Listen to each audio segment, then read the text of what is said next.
Orang bermalam-malam jagungan sama teman asik itu kan perlawanan terhadap nafsu kita, syahwat kita untuk mungkin nikmati dugem di bar atau di tempat-tempat maksiat. Itu setan di Indonesia tuh kaku hati sama Ki Jawa. Orang supaya tidak tertarik maksiat itu Ki Jawa cukup ketemu kancane masak terong guyon, gejol-gejolokan zaman mondok, sewengi lulus sangka maksiat. Bar wis tutup. Saya akan cerita sedikit tentang tradisi hujjah. Dulu ulama itu kelihatannya sederhana, tapi kalau berargumentasi itu hebat. Tadi Gus Yofur menyebut kitab Mbah Hasyim itu mengharamkan kentong. Beliau masyhur itu punya kitab namanya Al-Jasus an Tahrimin Nakus. Intinya kentong itu haram. Secara dalil ini meyakinkan sekali karena ketika Rasulullah rembukan sama sahabat, kita dengan apa memaklumatkan orang kalau waktu sholat masuk? Ada sahabat yang usul pakai kentong. Dzakalin Nasoro itu Nasrani. Ya pakai buk itu semacam trompet besar. Dzakalil Yahud. Kemudian ada yang usul kalau gitu api ya Rasulullah dzakalil Majus. Sehingga dari hadis itu Mbah Hasyim berpikir kentong itu haram. Tapi Mbah Fakih Mas Kumambang itu mengkritik Mbah Hasyim dengan ngarang kitab Hazruus an Tahrimin Nakus. Jadi beliau komentari kitab itu sambil geleng-geleng kepala. Kitab kok keliru nganti ngono itu. Jadi cara pikirannya siapa Ki Fakih. Kentong di Indonesia itu kanggo wedhus dicolong gitu. Pos kampling gitu. Kalau ada banjiran ya kentong, ada maling ya kentong. Jadi enggak ada persamaan sama sekali dengan kentong yang milik orang apa? Nasrani. Sehingga di pondok saya itu ada kentong tapi jelek sekali. Karena itu satu-satunya cara supaya beda dengan kentong yang di gereja. Kalau elek kan mirip kentong di pos kampling. Itu ya agak-agak ilmiah sedikit. Dulu ceritanya Gus Yofur itu saya teruskan. Itu singkat cerita, itu kalau yang di kejadian di Termas itu Mbah Dimyati sudah nyuruh semua kentong disembunyikan karena mau ada Mbah Hasyim. Cerita itu mukarrar di Kiai Fakih sama di Kiai Dimyati Termas. Setelah kentong dikumpulkan semua, Mbah Hasyim datang, senang, ngiranya Syekh Dimyati ini sependapat dengan beliau, yaitu sama-sama enggak ada kentong. Tapi setelah itu ada santri yang matur, Mbah Dim pun beres kentong pun kula delikno sedanten. Itu di depan Mbah Hasyim. Jadi GR-nya Mbah Hasyim bahwa Mbah Dim itu sependapat akhirnya hilang. Ternyata ini akal-akalan toh gitu. Karena santrinya matur, Mbah Dim pun beres sedanten kentong beduk sudah disingkirkan. Itu di depan Mbah Hasyim. Saking lugunya santri, nah saking ikhlasnya agak ngerti mahalus syahid ini adalah Mbah Hasyim. Saya mau meneruskan cerita Gus Yofur. Dulu Mbah Mun ngaji di Lirboyo, tapi Kiai Makhrus ngaji sama Kiai Khalil Harun. Kiai Khalil Harun itu adik juga sekaligus muridnya Mbah Umar Harun. Mbah Umar Harun itu generasi kedua setelah Mbah Ghazali. Beliau menantunya Mbah Ghazali, tapi ya sudah ponaan. Sehingga tradisi ini penting karena saya berkali-kali bilang di mana-mana. Status orang tua dan mbah itu adalah terserah anak cucunya. Bukan terserah mbahnya, tapi terserah anak cucunya. Saya tidak akan bosan mengingatkan ini. Saya pernah di makamnya Nabi Yakub, itu ya dikemuli bendera Israel. Di makamnya Nabi Dawud. Nabi Ibrahim juga dekat sinagog. Sehingga Quran membela Nabi Ibrahim disebut maka anak Ibrahimu Yahudi wala Nasrani. Karena ketika beliau berposisi di Israel, kemudian penguasanya adalah Yahudi, bisa saja makam ini ditulisi dan distatuskan ala Yahudi. Ya seperti Nabi Yakub. Nabi Yakub itu nabi yang kita yakin tentu berkeyakinan beliau orang baik, orang muslim, orang mukmin, tapi karena di desain mereka ya dikemuli bendera Israel. Dan disebut Abul Yahud. Karena kita tahu nama lain dari anaknya Nabi Yakub adalah Yahuda bin Yakub bin Ishak bin Ibrahim. Sehingga perasaannya orang Yahudi menjadi Yahudi itu yang ngikuti mbah-mbahnya. Nah khawatir saya ketika buyut-buyut kita kaya. Buyut saya itu orang kaya dulu, namanya Badur Rahman. Itu kaya sekali, tanahnya banyak. Dulu cerita Mbah Hasyim ya kaya sekali. Mbah Maksum juga kaya. Mbah Abdul Aziz juga kaya. Karena dulu itu inginnya kiai itu yo ketok sugih lah, gak ngel-ngelo santri. Tapi nanti kalau cucu-cucunya sudah ndak alim, itu tidak dianggap punya tanah itu karena untuk fasilitas santri. Aku tak kedonyan, mbah-mbahku ya kedonyan. Buktinya tanah yombo. Karena dia akan menafsiri sesuai cara berpikir. Makanya sanad keilmuan yang diceritakan Gus Zofir itu harus diulang-ulang. Kalau nggak diulang-ulang, maka kita akan berpikir sendiri untuk menafsirkan masyayikhon al-kiram atau ajdadan al-kiram. Nah, ini yang bahaya, yang sering Quran mengingatkan. Jadi ada status yang disematkan oleh anak cucu kayak orang Yahuda tadi. Yahuda bin Yakub bin Ishak bin Ibrahim itu menstatuskan mbah-mbahnya yang bernama Ibrahim itu Yahudi. Sampai Quran sendiri yang bela makana Ibrahimu Yahudi wala Nasrani. Karena secara geografis sekarang Ibrahim di Israel dan otoritas itu juga milik mereka sehingga mereka bisa masang-masang atribut yang menunjukkan kalau itu Yahudi. Beberapa al-alim al-alamah yang minnah itu sudah wafat dan kadang-kadang zuriyahnya itu tidak kita. Kalau sekarang orang bahasakan kubu sebelah. Akhirnya ya nggak boleh dikholi, nggak boleh diziarah. Terus seakan-akan yaktaduna biroi, seakan-akan mereka berpendapat dengan pendapat syekh ini, padahal tidak. Nah sehingga tradisi ketersambungan sanad tadi, baik secara genetik atau secara asbab, itu harus terjaga. Saya beberapa kali, banyaklah sering diceritain Mbah Mun. Dulu Mbah Munawir ini cerita ya, Mbah Munawir itu saking senengnya kitab, ben santri ini so ngaji kitab, itu kalau ada alumni Lirboyo, alim disuruh baca mu'in di sini tuh Mbah Munawir ikut. Saking ingin tasjeknya, ingin ngajari santri bahwa ngapal Quran itu hafal tok, tapi yo faham. Dan penggalinya Mbah Munawir itu sampai klimaknya dulu Mbah Zaini itu nate nikah sama Nyai Komariah kalau nggak salah, binti Karim, binti Manap. Punya putra Gus Habib, Gus Toha yang diantara putrinya dinikahi Gus Rosin. Terus akhirnya kesampaian juga ketika Mbah Munawir punya mantu alim alama namanya Mbah Ali Maksum, angsal Nyai Hasyimah. Sampai Pondok Kramjak ma'ruf bil ilmi, terutama ilmu sorof dulu karena Mbah Maksum itu komplain, fa'ala ya fulu kok terus fa'alan ya fa'ala ya fulu ya uf'ul gitu kan, masuk fi'il kok jejer isim gitu. Jadi dulu kata Mbah Mun itu ada persaingan ilmu sorof, sorofnya Mbah Maksum Ali Kuaron sama Mbah Ali Maksum Jogja. Jadi walian tok, yang satu Maksum Ali Kuaron, yang satu Ali Maksum. Ya itu dulu saingan ngarang sorof. Nah ini yang menang siapa? Ya terserah duriannya. Kalau duriannya keren ya menang karena terserah yang kampanye. Saya bayangkan adekan Mbah Zubair tidak punya anak sealim Mbah Mun. Mungkin kalau Mbah Zubair juga tidak sewow kalau punya putra Mbah Mun. Karena saya berkali-kali bilang kalau dalam syair Arab itu kama takarroma, kadang dilafatkan kama tasyarrofa bi Muhammadin adnanu. Orang berpikir Adnan itu siapa? Itu karena ada Nabi Muhammad SAW. Orang mencari-cari Mbah Mun itu mencari Mbah Zubair karena ada Mbah Mun. Orang mencari Mbah Dahlan karena ada Mbah Zubair.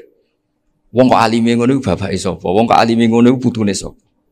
Tapi kalau kita ini sudah ndak alim, ini orang sudah enggak tertarik nyari-nyari leluhurnya karena dianggap selesai. Jadi yang dengan tanda kutip yang menghabisi mbah-mbahnya itu ya mesti cucunya. Ini mau ngamuk, mau peringatan, tapi ini juga peringatan pada diri saya sendiri. Jadi sehingga zuriyah ini penting. Kenapa para nabi mesti donga zuriyatan thayyibah? Kenapa selalu berpikir tentang zuriyah? Wa ja'alaha kalimatam baqiyatan fi aqibi. Karena zuriyah ini yang nanti bisa menstatuskan leluhurnya. Seperti tadi cerita Mas Maftuh, ini tak puji betul, saya hari ini tidak ingin gojlok. Supaya kewalian saya tidak tergerus oleh kedoliman. Saya pernah diceritain Gus Zofur, juga sering baca buku tentang Mbah Maksum. Dulu Mbah Maksum kalau wasiat kembali ya gitu. Kamu harus NU dan harus mempertahankan NU. Tapi tidak dengan cara membenci Muhammadiyah. Dulu Mbah Mun juga sering cerita. Dulu Mbah Hasyim itu ngaji Syekh Mahfud. Nah, Mbah Ahmad Dahlan dulu namanya Darwis sering ngaji sama Syekh Khotib Minangkabau. Zaman itu Syekh Khotib sudah modern, sudah ikut gerakan Abdu, gerakan Al-Manar. Sehingga bawaannya Mbah Ahmad Dahlan ini agak agresif. Yang Mbah Hasyim karena hanya mulazim di Syekh Mahfud, hanya sesekali ngaji Syekh Khotib, beliau lebih seperti itu. Dan dua beliau ini sama-sama pernah ngaji Mbah Soleh Darat di Semarang. Mbah Hasyim sama Mbah Ahmad Dahlan yang dulu namanya Darwis. Jadi ini masih min minuskatin wahidah mimam bain wahid. Sehingga kita tidak kaget ketika Mbah Ali Maksum mengomentari Muhammadiyah itu masih ahli sunnah wal jamaah. Makanya nanti terakhir saya baca kitabnya Mbah Ali dan sering saya pelajari. Andai kan kita ini sepakat dengan ilmu, ya kita tahulah Kalau Abu Hanifah itu tidak kunut, Imam Syafi'i kunut. Berarti kunut itu mazhabnya Abu Hanifah, bukan mazhabnya Mbah Ahmad Dahlan. Apa ndak kunut itu mazhabnya Abu Hanifah, bukan mazhabnya Mbah Ahmad Dahlan. Kita kunut itu mazhabnya Imam Syafi'i, bukan mazhabnya Mbah Hasyim. Ini semuanya masih dalam bingkai ilmu. Adzan qabla subhi juga riwayatnya jelas. Tidak adzan ya sudah perilaku kita sudah jelas. Dulu Mbah Mun sering didik kita gitu. Saya sering dengar cerita kalau dulu Pak Arif Fakhruddin begitu hormat sama Mbah Ali, apalagi zuriyahnya Mbah Azhar Basir, karena beliau dulu do ngaji di Termas. Dulu itu enggak ada masalah karena semuanya dianalisis pakai ilmu.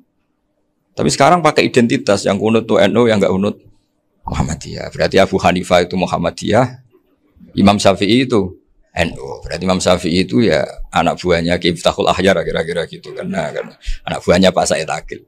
Kan terus jadi repot. Dulu kita ini pengagum ilmu, bukan pengagum perbedaan.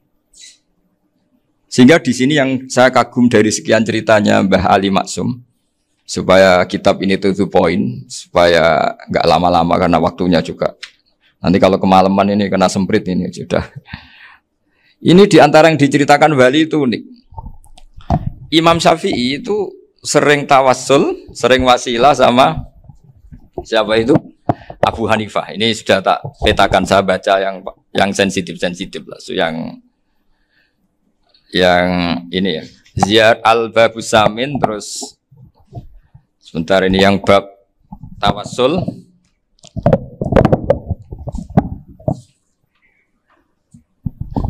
Ini di sini halaman 90, mungkin santri-santri kerap ya bisa ngecek lagi di kitab Hujjatul Ahli Sunnah. Ketika cerita tawassul, di antara yang diceritakan Mbah Ali Maksum adalah perilaku ya, bukan sekedar statement tapi apa? Perilaku. Perilakunya Imam Syafi'i atau ahwalnya kalau bahasa halusnya, yang selalu ke makamnya Abu Hanifah untuk tawassul. Padahal Imam Syafi'i itu orang yang secara ilmu sering kritik Abu Hanifah. Jadi ini saya baca ini di halaman 100, jadi tawassul mulai halaman 9 berapa ini sampai halaman ini yang qala sami'tu Syafi'iyya yaqul inni la atabarraku bi Abi Hanifah wa aji'u ila qabri fi kulli yaumin za'iran fa idza uridat li hajatun shallaitu rak'atain, halaman 100, waji'tu wa sa'altu wa ta'ala al hajat indahu fama taqudu anni hatta tuqda. Kanal Imam Syafi'i ayyama huwa bi Baghdad yatawassalu bil Imam Abi Hanifah yaji'u ila dorihi fayusallimu alaihi wa yatawassalu ila Allah bihi fi qada'i hajati. Terus wa yatawassalu Imam Ahmad bi Imamin Syafi'i. Jadi di antara yang diceritakan Mbah Ali Maksum itu betapa Imam Syafi'i yang terkenal sering mengkritik Abu Hanifah dalam tatanan fikih karena beliau tidak percaya ada istihsan. Abu Hanifah berpendapat adanya istihsan, dan kita tahu lah ikhtilafu Syafi'i wa Abu Hanifah itu besar sekali. Tapi beliau itu tahu Abu Hanifah itu orang yang sangat soleh. Abu Hanifah itu kalau ketemu sama orang yang utang beliau itu yang lari bukan yang utang Abu Hanifah, karena takut orangnya itu izin. Jadi kalau ketemu yang utang di jalan itu yang sembunyi itu Abu Hanifah. Kenapa engkau sembunyi? Ada yang utang saya lewat, nanti orangnya malu. Jadi setingkat Robi'ah Adawiyah itu beliau di rumah ada maling itu sembunyi. Ditanya kenapa engkau sembunyi? Malu, gak ada yang dimaling. Malu sama malingnya karena serumah itu gak ada barang yang layak dicolong itu. Itu Robi'ah dia sembunyi. Itu yang bisa niru itu Abu Hanifah. Jadi wali-wali besar ini ternyata saling menghormati dan saling tawassul. Nah saya berharap tawassul ini bukan sekedar perilaku sosial, tapi memang ada sanatnya. Sehingga terus diceritakan Bali di sini dulu istaqa Umar bil Abbas. Kata siapa tawassul harus dengan Rasulullah SAW? Dulu istaqa Umar bil Abbas. Sayyidina Umar itu tawassul istisqa dengan Sayyid Abbas. Padahal kita tahu Sayyid Abbas ini tidak nabi.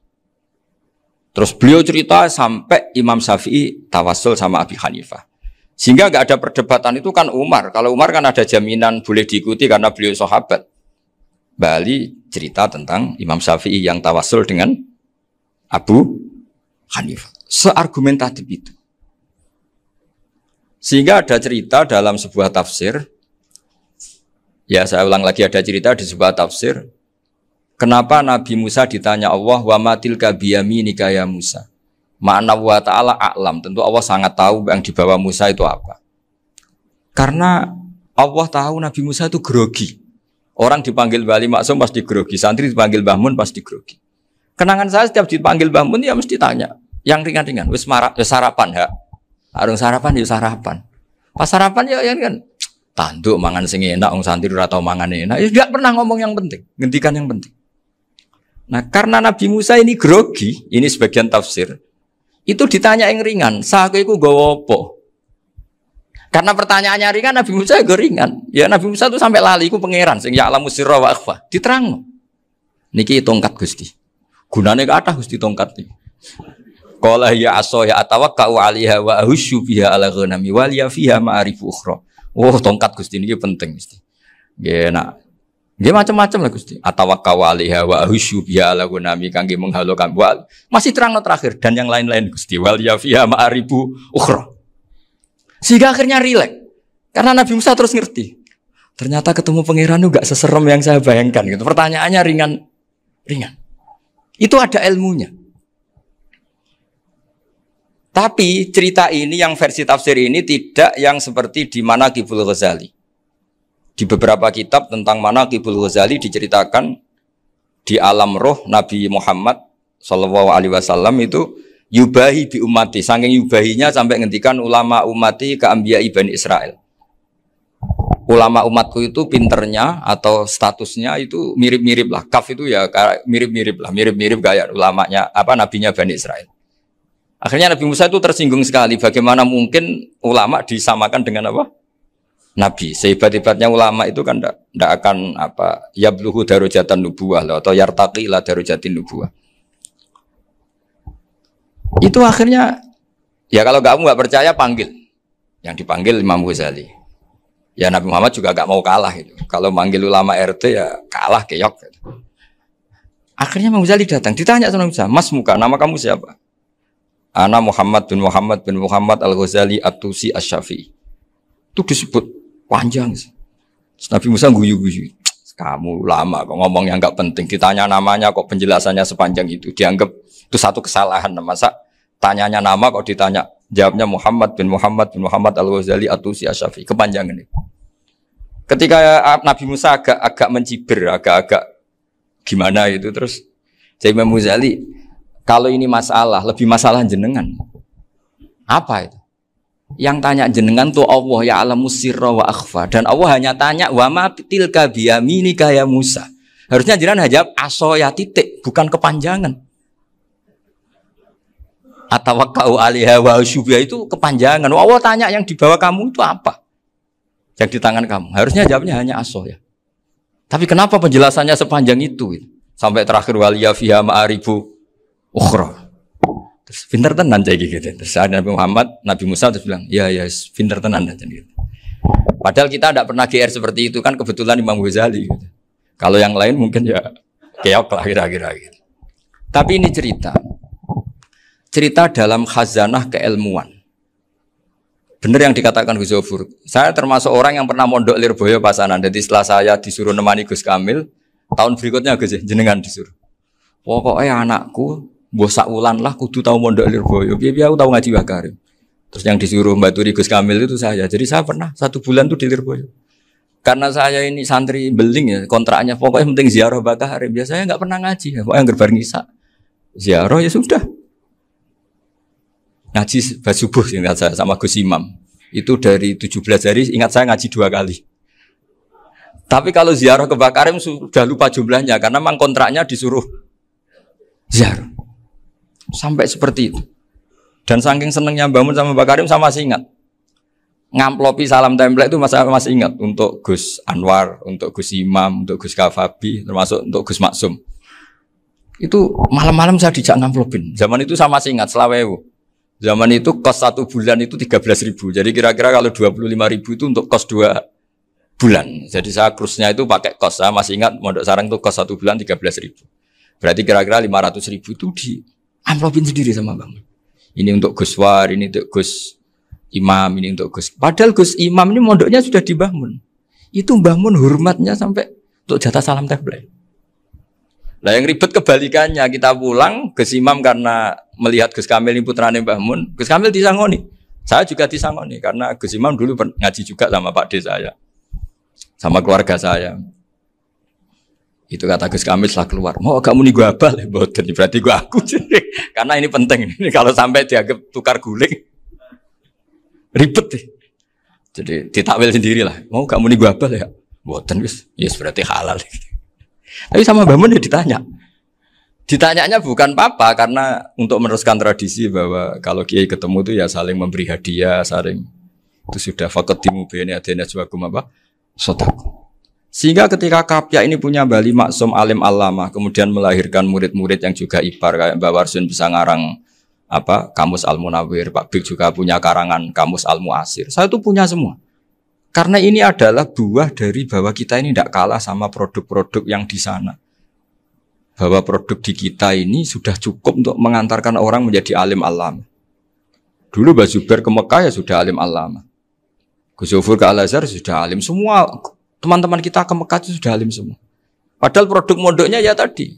Mau digojlok kiai ini, terus mangkel be keamanan biasanya. Biasanya musuh besar pondok itu keamanan. Jadi bukan berarti gojlok ibunya Gus Maftuh enggak. Biasanya keamanan itu musuhnya apa? Banyak. Itu tradisi keilmuan itu harus dijaga dengan hujjah dan dengan tadwin, dengan pembukuan. Saya punya sekian cerita ya, misalnya dulu kita mungkin iskal itu janggal. Kenapa sih orang Islam tukaran sama orang Islam? Sehingga di antara doa Nabi yang enggak dikabulkan Allah, enggak boleh dikabulkan sama Allah enggak boleh, bukan berarti enggak mustajab. Redaksinya famana aniha, memang enggak boleh. Redaksinya bukan falam yastajib lahu tapi famana aniha. Di Al-Marrah As-Salisa ini Nabi dilarang, yaitu melarang umat Islam itu jangan sampai tukaran sama umat Islam sendiri. Itu kata Allah, ya tidak bisa kata Allah, kalau itu tidak saya kabulkan.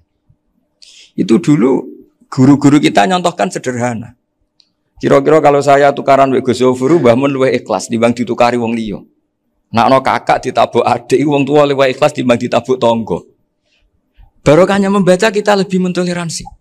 Kalau ada Mbah Hashim dikritik Mbah Fakih Mas Kumambang, kita ikhlas itu. Tidak dikritik guru PAUD, itu kan. Atau dikritik orang-orang yang nggak bisa ngaji. Artinya ternyata keliru kita bilang kiai kok tukaran. Justru bagus kiai tukaran. Dibanding kiai dikritik guru PAUD atau dikritik orang-orang yang nggak bisa baca kitab. Akhirnya barokahnya baca kita menjadi tahu. Dulu Mbah Mun sering cerita, ini masih cerita silsilah ya. Jadi Mbah Ali Maksum tadi kita tahu di antara guru besarnya Mbah Ali Maksum tentu Mbah Mahfud Termas. Beliau adalah adik dari Kiai Mahfud Termas. Mbah Dimyati ini adik Kiai Mahfud Termas. Itu punya saudara namanya Abdur Razak, juga punya saudara namanya Dahlan. Itu yang membawa Thariqah Syadiliyah di Solo Raya. Yang sekarang alhamdulillah diteruskan Gus Wafi. Dulu di antara pesannya Mbah Mun ke saya, hak Wafi kandani kon ziarah ning Mbah Dimyati. Mergo Thariqah Syadiliyah dulu itu yang bawa keluarganya Mbah Dimyati. Jadi semuanya ini masih dzurriyyatan ba'duha min ba'd. Nah pesan saya karena tadi Mbah Munawwir yang termasuk orang pertama yang bawa Quran, bawa qiraah sab'ah. Kenapa saya bilang termasuk? Karena kalau bilang paling pertama ini nanti butuh data. Dan itu agak kerepotan lah. Tapi yang jelas mimman istahara lah. Mimman istahara yang membawa sab'ah ke sini itu adalah Mbah Munawwir. Terus beliau ngajarkan diantaranya ke Mbak Arwani, pakai kitab Satibi, pakai kitab Nazmus Satibi. Terus Nazmus Satibi itu diteruskan oleh Mbak Arwani, ditulis. Yang nulis dulu Mbak Dola Salam. Bapak saya itu murid Mbak Dola. Dulu Mbak Dola sebelum ke Mbak Arwani ngaji sama Ki Said di Sampang. Bapak saya sebelum ngaji di Mbak Dola sudah hafal Quran lewat buyut saya sendiri namanya Ki Zubaidi. Yang Ki Zubaidi akhirnya jadi menantunya Mbak Ahmad Su'eb. Jadi buyut saya kandung ini namanya Sofia, itu angsal keluarga Lasem yang adiknya. Sofia ini punya adik Badi'ah yang jadi ibunya Ki Sahal. Terus Ki Sahal punya Mbak Yu namanya Muzayanah, punya di Garwa Ki Mansur punya anak Gus Qayyum. Jadi dulu ibu saya, ibunya Gus Sofur, ibunya Pak Maftuh itu semuanya di Lasem. Karena saya dari keluarga Gen ya Lasem, dari keluarga sanad guru ya Lasem. Tapi Lasem Bahdawi itu dulu ngajinya di Mbah Umar Harun di Sarang. Nah, Mbah Umar Harun ini menangi Sayyid Ahmad Zaini Dahlan. Sayyid Ahmad Zaini Dahlan ini punya cucu keempat yang hidup di Sedan, terus makamnya di Lasem. Namanya Habib Haidar, itu yang nulis biografinya Mbah Maksum. Mbah Maksum bukan Bali, biografinya Mbah Maksum. Itu ditulis oleh Habib Haidar, namanya Haidar bin Hasan bin Sodaqoh bin Ahmad Zaini Dahlan. Nah, Habib Haidar ini menantunya Sayyid Hamzah Sato. Hamzah Sato itu Hamzah bin Abdullah bin Umar. Itu kakaknya Sayyid Abi Bakar Sato, Sohibul I'anah. Nah, Sayyid Umar ini yang dulu ngajari mbahnya Mbah Mun, namanya Ahmad bin Syuaib. Nah, di antara ajarannya adalah baca kitab-kitab kecil yang bisa dihafal. Dibawalah ke Sarang, jadi metode muhafadzah. Tapi kemudian lama-lama oleh pondok itu jadi syarat kenaikan kelas. Dulu gak ada muhafadzah untuk kenaikan kelas ya, supaya orang alim itu harus hafal, lama-lama dipakai syarat untuk muhafadzah. Jadi semua ini sanad harus kita ingat supaya kita bisa menjaga tradisi. Termasuk tradisi ini kiai seneng jagungan, terus ngomong ra penting. Itu juga sanad. Setahu saya Mbah Mun itu kalau ketemu bapak ya guyon terus. Saya punya kenangan tuh yang dulu agak iskal tuh begini. Ada isu lah, entah isu entah hoax entah apa, ada kaji itu agak beling itu, pokoknya beling lah gitu. Seneng siapa itu, rondo lah apa. Pokoknya beling gitu. Ketika Mbah Mun dilaporin tamu, kalau kaji itu beling sama rondo itu. Mbah Mun tanyanya lucu. Lu ayu no cung. Wahyu banget Mbah. Wahyu. Itu bapak juga bakas ayu nih. Dulu saya sekali ini kiai kok bakas wong ayu, bakas budine barang lah kira-kira gitu. Tapi setelah saya tambah alim, tambah ngerti itu, kata bapak gini. Ya apik bakas ayu hak, timbang iya no malah qadzaf. Ternyata seni. Sekali Mbah Mun atau bapak bilang, waji kok zino kaji, maka larinya ke qadzaf. Maka menghindari bahasa menuduh, ngomong yang nggak penting. Loh ayu no. Jadi kiai dulu tuh orang sok suci tapi menghindari hal-hal yang jadi punya seni untuk ngelola kehidupan. Orang bermalam-malam jagungan sama teman asik itu kan perlawanan terhadap nafsu kita, syahwat kita untuk mungkin nikmati dugem di bar atau di tempat-tempat maksiat. Itu setan di Indonesia tuh kakuati sama Ki Jawa. Orang supaya tidak tertarik maksiat itu Ki Jawa cukup ketemu kancane masak terong guyon, gejol-gejolokan zaman mondok, suwengi lulus sangka maksiat. Bar wis tutup. Perlawanannya sederhana, nggak pakai tahajud, nggak pakai wiridan, karena Ki Jawa juga koyo rapati potongan ahli ibadah gitu. Itu jagungan. Gitu. Jadi setahu saya itu pernah lihat Bali itu sekali ketika beliau ngisi ceramah di Mbah Hamid Bedowi. Saya masih kecil diajak bapak. Dulu kalau bapak ngelihat Bali sama Mbah Hamid itu mesti nangis. Karena dua orang alim bertemu. Yang akhirnya ya bisanan itu. Mbah Hamid punya anak Gus Nasih, di sini ada Mbah Nafisa, terus jadi Mbak Salih Hindun itu. Jadi dulu tuh ya guyon terus ketika ketemu. Itu yang sering bodoni Mbah Hamid itu ya Ki Bisri. Ki Bisri itu kalau datang ke Ki Hamid Pasuruan, nak wali tenan aku teko ditata nomangan. Jadi ukurannya ya. Ternyata sampai sana di keimangan tenan. Masih belum mengakui, kan nak wali tenan aku kiai rung di mobil, dongakno aku di mobil. Sudah kalah satu seri itu masih gak terima. Lalu itu Mbah Hamid akhirnya berdoa, ayo monggo, mungkin-mungkin Ki Bisri gak ada mobil. Itu setelah didoain masih tanya, mereknya apa merek? Jadi itu Mbah Hamid jawab, yo paling Holden itu, paling Holden. Itu nyari mobil itu ya adalah dapatnya Holden. Suatu saat Mbah Bisri diundang Mbah Hamid gak dikasih bisaro, karena utangnya sudah banyak Mbah Hamid, Mbah Bisri ini utang doa tadi. Itu ya gak dikasih besar ya gak mau kesang apa-apa kelambimu kayak no aku. Didol sama muhibbinya Mbah Hamid. Itu harganya melebihi jatah bisaroh. Ketemu Mbah Hamid. Kang, susu Kang, mergo. Jadi dulu itu rileks, makanya ini yang diceritakan ke Zofur. Sebetulnya kalau kiai-kiai itu bersanad itu ya rileks, hidupnya itu rileks. Karena rileks ini perlawanan terhadap kemungkaran. Saya dulu musyawarah sering sama Gus Jafar usul fikih. Itu jelas di antara yang ditulis Lubil Usul itu. Ya kita tahu tadi misalnya sanad usul fikih, Mbah Ber itu sangat al-usuli Ki Zubair Dahlan, abahnya Mbah Mun. Punya murid di antaranya Kiai Sahal. Kiai Sahal punya karangan Thariqatul Husul fi Syarhi Lubil Usul. Itu Thariqatul Khusyul itu beliau ngendikan dalam mukaddimah bahwa saya bisa mensara ini berdasar ngaji, maknani sama Mbah Zubair. Terus beliau mengutip sarah itu dari kitab Nailul Ma'mul. Beliau ngendikan binus khotin khotiyah ghairi matbu'ah. Dan itu ditemukan di Kiai Mansur di Lasem. Karena Kiai Mansur iparnya Mbah Sahal. Mansur bin Khalil itu diantara katibnya Syekh Mahfud. Jadi semuanya ini sambung. Mbah Ber saking ahli usul fikihnya, kalau ngajar usul fikih itu kalau guyon takriran saya ini lebih memahamkan ketimbang sarah. Ya sudah, terus Mbah Zubair, Kiai Fakih, terus Syekh Mahfud.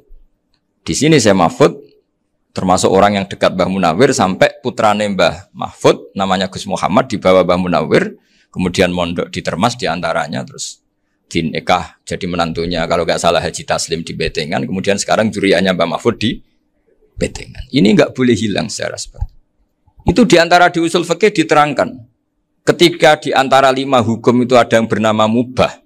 Mubah itu boleh dilakukan, boleh ditinggalkan, dan kalau dilakukan ya tidak berpahala, tidak disiksa. Itu ada ulama yang protes. Protes gak bisa seperti itu. Ithma min mubahin illa wa tahaqqaqu bihi tarku haramimma.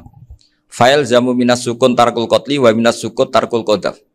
Tidak bisa, mubah itu tidak ada. Kalau kiai jagungan semalaman, itu Allah ngitungnya itu hada taroka dugem, wahada taroka delok dangdut, wahada taroka kada wakada. Oh, itu luar biasa. Dan kita ngikuti yang seperti itu saja. Gak usah tahajud, gak usah witir telulas kaya ora kuat timbang gremeng. Sewengi jagungan, setan ngenteni kita tergoda maksiat, ternyata maksiatnya sampai tutup, kiainya masih apa? Jagungan. Jadi jagungan saja ada ilmunya bahwa itu perlawanan terhadap tarkul ma'asi. Sehingga bagaimana Anda katakan mubah ini mubah, toh gunanya adalah tarkul haram. Meskipun efek mubah juga bisa tarkul wajib, wae bojo blonjo turu. Kan wae ngrumat ibuke turu. Itu halal wajib. Jadi mubah itu resikonya ya bisa tarkul wajib, bisa tarkul haram.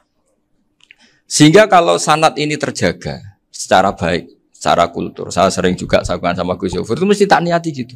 Jagungan wong alim kuwi ibadah dan menikmati ibadah adalah dabul auliya wa dabul ulama. Kata Imam Ghazali, pada akhirnya waqud buhadatin al-istilzat bil mubahat. Kata Imam Ghazali, pada akhirnya qutbu hadatin, madaru hadatin, pokok dari agama ini adalah melawan kemaksiatan dengan kita menikmati al-istidzat bimbah. Kita menikmati sesuatu yang dibolehkan Allah Subhanahu wa taala. Dan seperti ini itu bisa qasmu dhuhri syaitan, bisa menghancurkan punggungnya setan. Karena kalau melawan setan dengan ibadah ini kadang kita capek selain isra potongan. Tapi nak kangkang ning komplek H gitu jagungan mbek kancane, ngenang melarate, mbok ngenang ora sekolah ramunggah, kenangan sing ramunggah diarani istiqomah. Gitu kan. Diarani tulus zaman, kok sing munggah dianggap kesusu. Saya ini punya pondok Quran, kalau ada yang hafal 3 tahun mesti digojol kancane. Gak apik kesusu itu. Kesusu itu mesti tidak barokah karena tergesa-gesa apa? Hatam. Sehingga yang enggak hatam-hatam itu kayak partai mayoritas. Ini yang partai tulis zaman katanya. Ahli sobri katanya. Akhirnya di pondok gara-gara itu mau guyon tapi enggak ada stigmasinya, saya enggak naik.